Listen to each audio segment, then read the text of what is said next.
নমস্কাৰ মৰমৰ শিক্ষাৰ্থীসকল, মই প্ৰণৱে ইউটিউব চেনেল ফৰ এডুকেশ্যনৰ অন্য এটা ভিডিঅ'লৈ তোমালোক সকলোকে স্বাগতম জনাইছোঁ।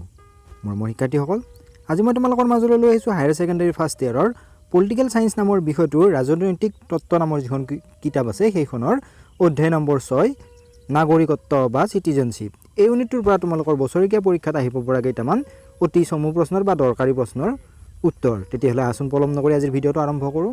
তাৰ আগতে তোমালোকলৈ এটা অনুৰোধ, মোৰ চেনেলটো যদি ছাবস্ক্ৰাইব কৰা নাই তেতিয়াহ'লে ছাবস্ক্ৰাইব কৰি দিবা আৰু কাষতে থকা বেল আইকনটো প্ৰেছ কৰি দিবা মই দিয়া এনেকুৱা ধৰণৰ শিক্ষামূলক ভিডিঅ'সমূহ নিয়মিতভাৱে পাই থাকিবলৈ। ইয়াৰ উপৰিও আগৰ ইউনিটকেইটা যদি ভিডিঅ'সমূহ চোৱা নাই মই ডেছক্ৰিপশ্যনত লিংক দিছোঁ, তাত গৈ তোমালোকে চাব পাৰিবা।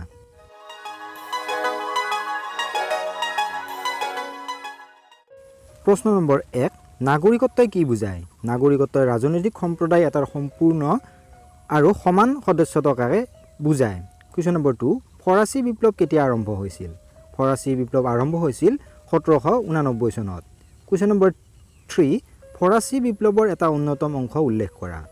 এছিয়া আৰু আফ্ৰিকাৰ উপনিৱেশবোৰত ঔপনিৱেশিক শাসনৰ বিৰুদ্ধে কৰা স্বাধীনতা সংগ্ৰামৰ সমান নাগৰিকত্বৰ দাবীও এই বিপ্লৱৰ এটা অন্যতম অংশ আছিল। প্ৰশ্ন নম্বৰ 4, নাগৰিক অধিকাৰ আন্দোলন কেতিয়া গা কৰি উঠিছিল? 1950 চনৰ দশকত নাগৰিক অধিকাৰ আন্দোলন গা কৰি উঠিছিল। কুৱেশ্যন নম্বৰ 5, নাগৰিক অধিকাৰ আন্দোলন কি কাৰণে গা কৰি উঠিছিল?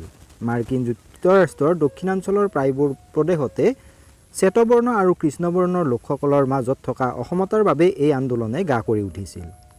প্ৰশ্ন নম্বৰ 6, কি আইনৰ জৰিয়তে মাৰ্কিন যুক্তৰাষ্ট্ৰৰ দক্ষিণ ৰাজ্যবোৰত সমতাৰ প্ৰতিষ্ঠা কৰিব বিচৰা হৈছিল? ইয়াৰ উত্তৰটো হ'ব বৰ্ণবাদী আইনৰ জৰিয়তে। প্ৰশ্ন নম্বৰ 7, মাৰ্কিন যুক্তৰাষ্ট্ৰৰ দক্ষিণৰ ৰাজ্যবোৰত আইনবোৰৰ বিৰুদ্ধে সংগ্ৰাম কৰা কৃষ্ণাংগ নেতা কোন আছিল?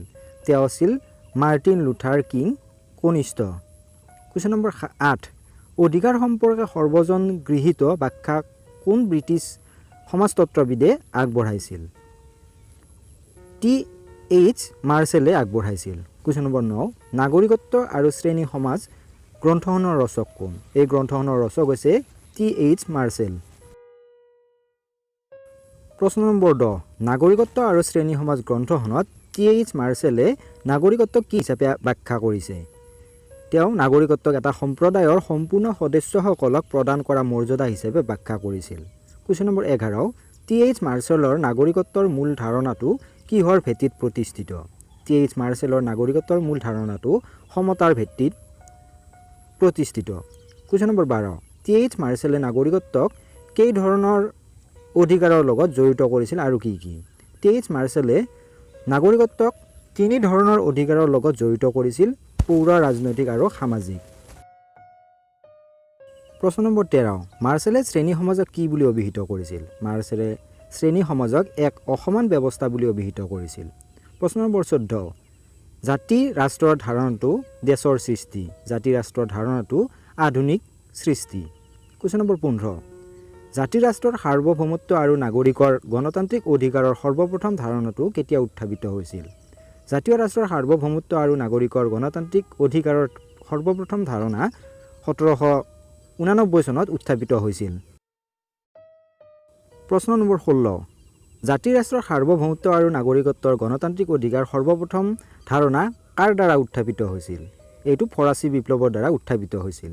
কুৱেশ্যন নম্বৰ 17, নাগৰিকত্বৰ বিভিন্ন সুবিধাবোৰ সংবিধানৰ কোনটো অধ্যায়ত সন্নিৱিষ্ট? নাগৰিকৰ বিভিন্ন সুবিধাবোৰ সংবিধানৰ 3য় অধ্যায়ত সন্নিৱিষ্ট।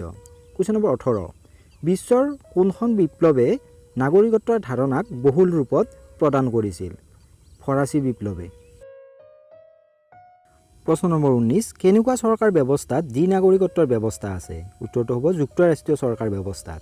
Question number 20, Martin Luther king কনিষ্ঠ কোন আছিল? তেওঁ কিয় বিশ্ববিখ্যাত?